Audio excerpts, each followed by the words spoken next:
గోల్కొండ మన రాష్ట్రం మన TV. Please subscribe Golconda TV. For more updates bell button పై క్లిక్ చేయండి.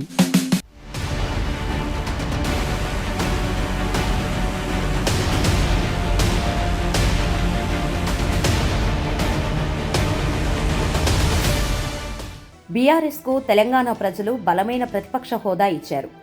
5 ఏళ్లు నిర్మాణాత్మకమైన ప్రతిపక్షంగా వ్యవహరించాల్సిన బీఆర్ఎస్ నేతలు అలా కాకుండా అధికారంలోకి వచ్చిన కాంగ్రెస్ ప్రభుత్వం కూలిపోవడం, కోల్చడం గురించే మాట్లాడుతున్నారు.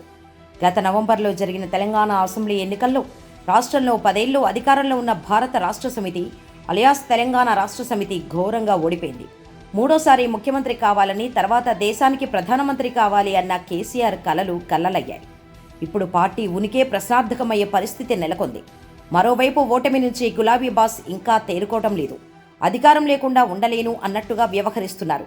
ఈ క్రమంలోనే రేవంత్ సర్కార్ ఏడాది కూడా ఉండేటట్టు లేదు అని మాట్లాడుతున్నారు.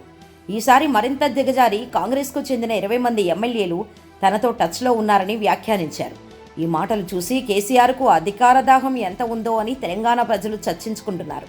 ఈ అహంకారపూరిత మాటలే గత ఎన్నికల్లో ఆ పార్టీ ఓటమికి కారణమయ్యాయి. అయినా మళ్లీ అదే ధోరణి అవలంబిస్తున్నారు. బీఆర్ఎస్కు తెలంగాణ ప్రజలు బలమైన ప్రతిపక్ష హోదా ఇచ్చారు.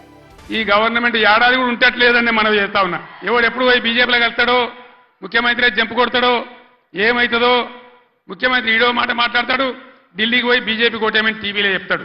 5 ఏళ్లు నిర్మాణాత్మకమైన ప్రతిపక్షంగా వ్యవహరించాల్సిన బీఆర్ఎస్ నేతలు అలా కాకుండా అధికారంలోకి వచ్చిన కాంగ్రెస్ ప్రభుత్వం కూలిపోవటం, కోల్చడం గురించే మాట్లాడుతున్నారు. బొటాబుటి మెజారిటీ ఉన్న రేవంత్ సర్కారును బీజేపీ బతకనివ్వరు అని అంటున్నారు. తర్వాత తమకే అధికారం వస్తుందని పగటి కలలు కంటున్నారు. అధికారంలో ఉన్నప్పుడు పదునైన మాటలతో ప్రత్యర్థులపై విరుచుకుపడే కేసీఆర్ ఇప్పుడు పార్టీ కేడర్ కకావికలమవుతుండటంతో అధినేత కేసీఆర్ కూడా తన స్థాయిని దిగజార్చుకుంటున్నారు. ఒకవైపు నేతల వలసలు, మరోవైపు ఆత్మస్థైర్యం కోల్పోతున్న క్యాడర్ను కాపాడుకునేందుకే ఇలాంటి మాటలు మాట్లాడుతున్నారన్న అభిప్రాయం వ్యక్తమవుతోంది. బీఆర్ఎస్ నుంచి వలసలను నిరోధించేందుకు ప్రయత్నిస్తున్నారని పేర్కొంటున్నారు. ఇక అసెంబ్లీ ఎన్నికల్లో పరాభవంతోనే పార్టీ గడ్డు పరిస్థితి ఎదుర్కొంటోంది. లోక్సభ ఎన్నికల తర్వాత బీఆర్ఎస్ ఎల్పీ కాంగ్రెస్లో విలీనమవుతుందని ప్రచారం జరుగుతోంది. ఈ క్రమంలో పార్టీ ఉనికికే ప్రమాదం పొంచి ఉంది.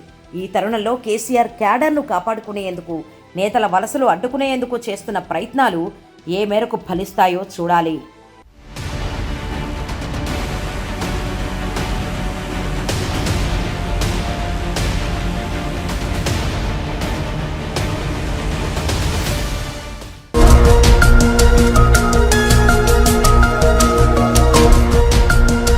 సత్యాలు చెప్పడానికి సాహసం కావాలి.